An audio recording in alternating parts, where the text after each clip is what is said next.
If you are new to YouTube, you are just deciding to set up a YouTube channel, this is the video for you to watch.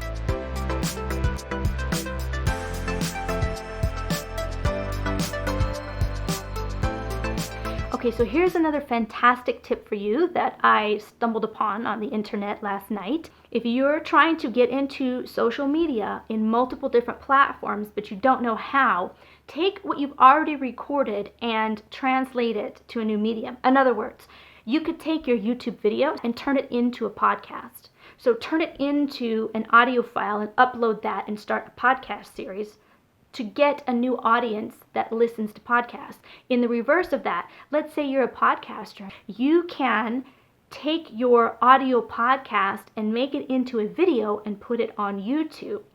How would you do that, you say? Well, there is one company called Headliner, and they have a website you can go onto. It's a waveform generator.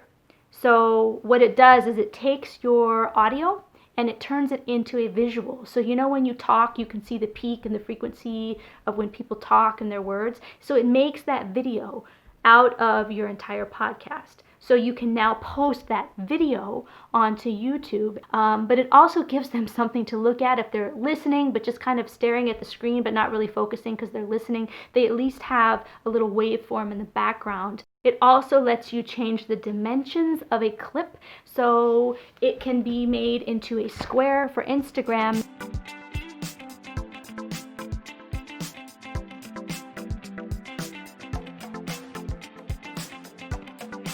Which stands for cost per mil as in 1,000.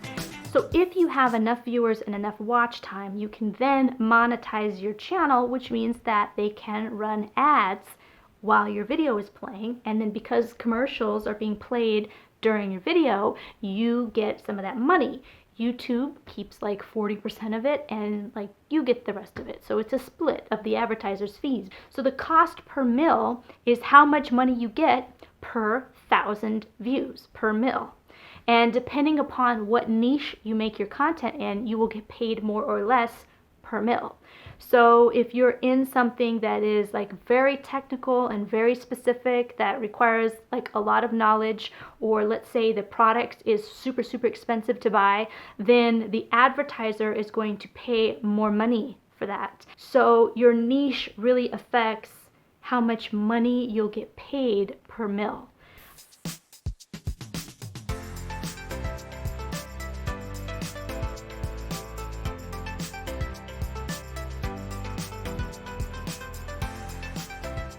So how does that work? Okay, so let's say you are a personal fitness trainer and that is what your channel is about, and you're showing people different exercise and workout routines.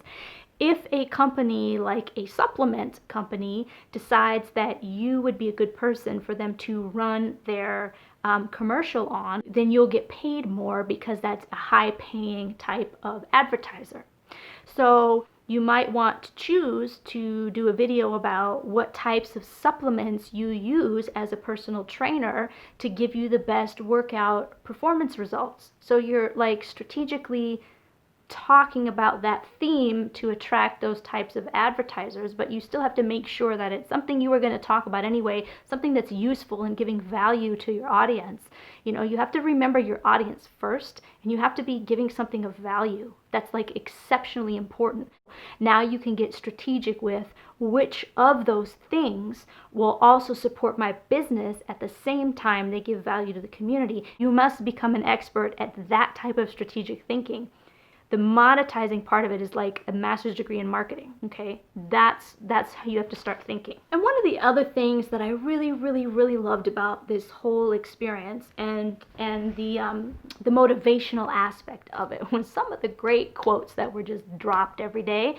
And this quote, I mean, I've heard it before and I can't remember who actually said it, but it was a great reinforcement.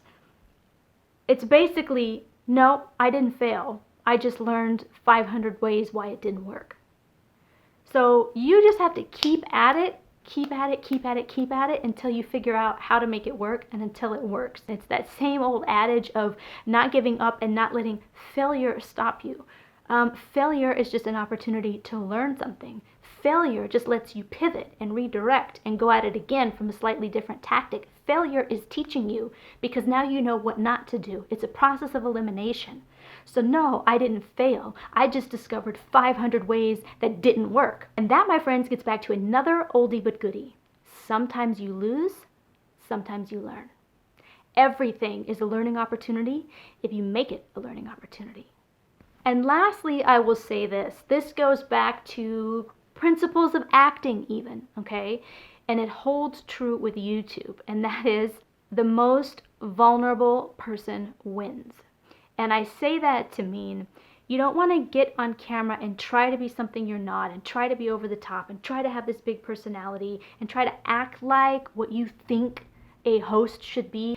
Don't try to emulate what you think that is.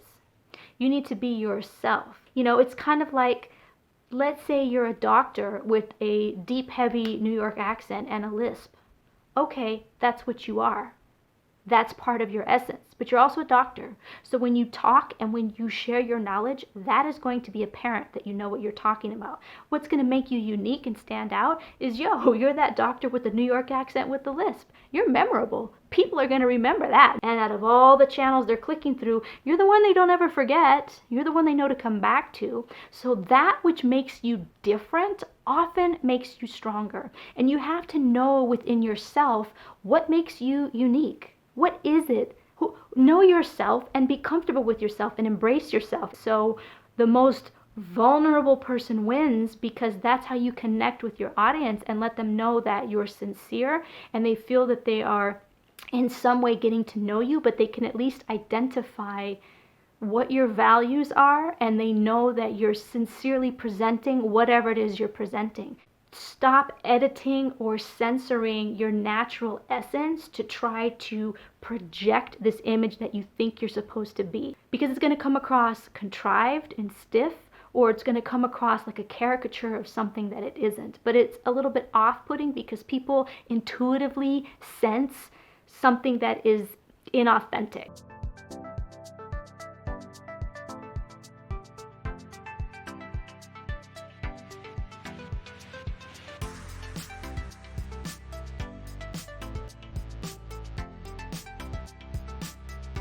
I was just so excited and motivated by this session. And it was for 7 days only, and then it was over and the materials were taken down.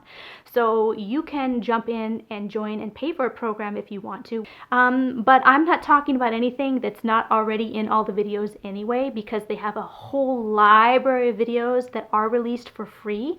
You just have to invest the time in watching and learning from them. Other people, I like Brian G. Johnson, he's another one. There are quite a few people on YouTube that are out there giving really useful information for people that are starting their channels. So it's a pleasure meeting you. I am the Curiosity Guru. If you enjoyed this video, like, comment, share your thoughts below, because I'm interested in what you think. This is a great constructive place for everybody to help elevate each other. Make it a great day.